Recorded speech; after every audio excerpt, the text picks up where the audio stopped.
Vamos continuar aqui com o nosso eletromagnetismo e iniciando a indução eletromagnética. Uma definição importante que a gente precisa analisar é o fluxo magnético. Então, o fluxo do vetor indução magnética, ou fluxo de indução, representado pela letra grega φ, ele vai ser relacionado com a quantidade de linhas de campo magnético que vão atravessar uma determinada área A, mais ou menos como mostra a figura aqui. Dá para perceber que por essa área rosa atravessam determinada quantidade de linhas de campo magnético, ou vetores campo magnético. E quanto maior for a intensidade dessas linhas de campo que atravessam essa área, maior vai ser o fluxo magnético.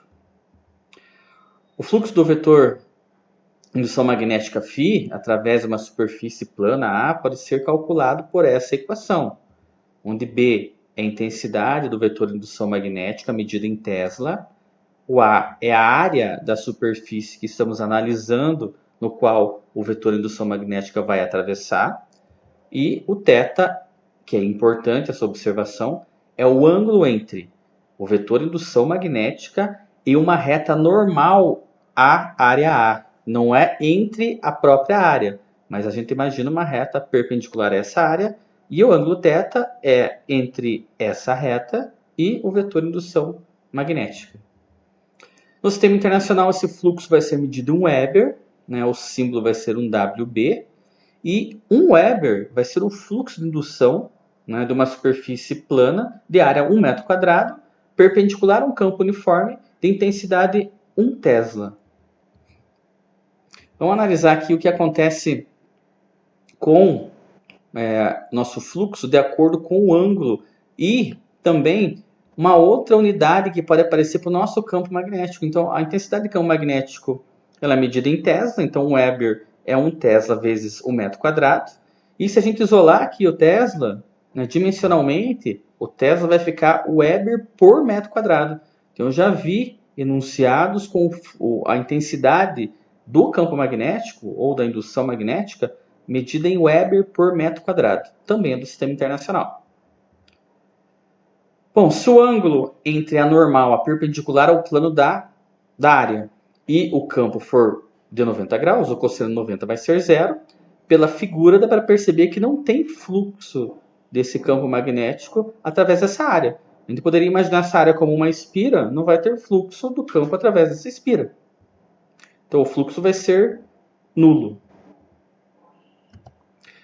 Nesse caso aqui, ele vai ter um ângulo θ, né? A normal em relação à nossa espira, ou à nossa área, tem um ângulo θ em relação ao campo magnético. Esse fluxo não vai ser nulo porque atravessam linhas de campo, né, por dentro dessa área.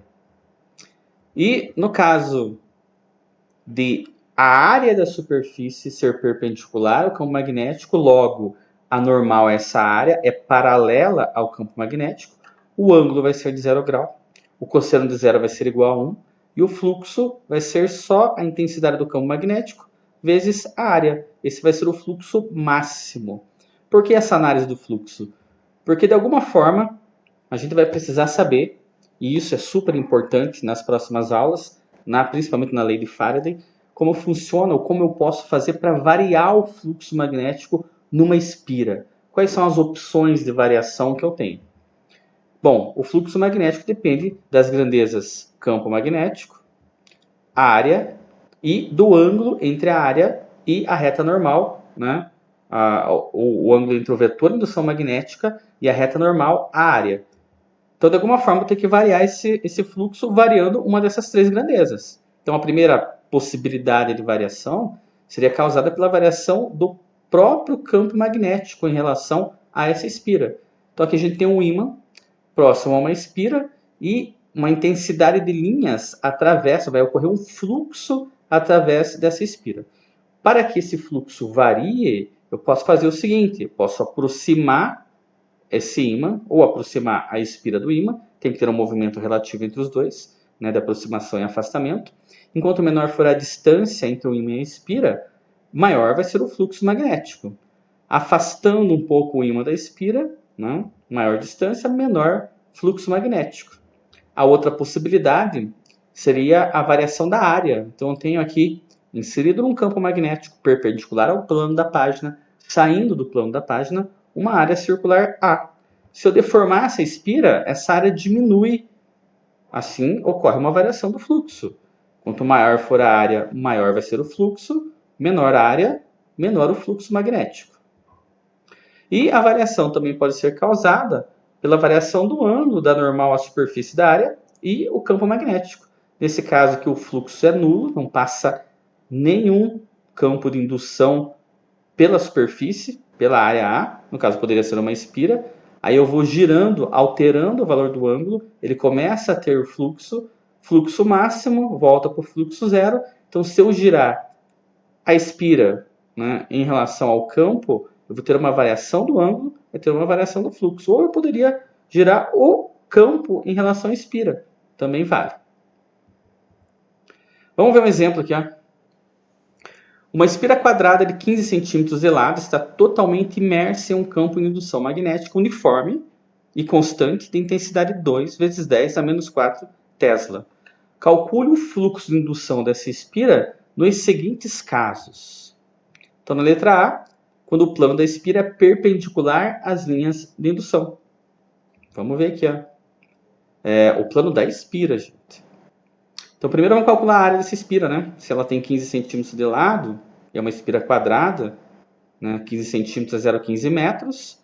A área vai ser 0,15 vezes 0,15, que dá 0,0225 metros quadrados, ou 2,25 vezes 10 a menos 2 metros quadrados.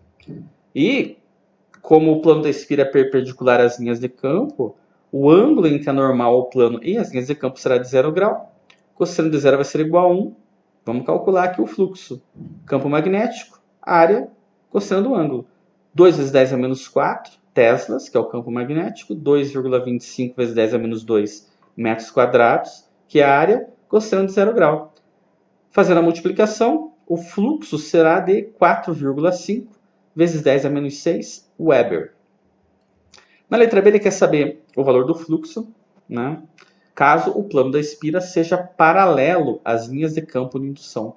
Se for paralelo, o vetor normal a esse plano, essa área da espira será 90 graus. Cosseno de 90 vai ser igual a zero. Portanto, o fluxo será nulo. Tudo bem? É isso aí, gente. Valeu!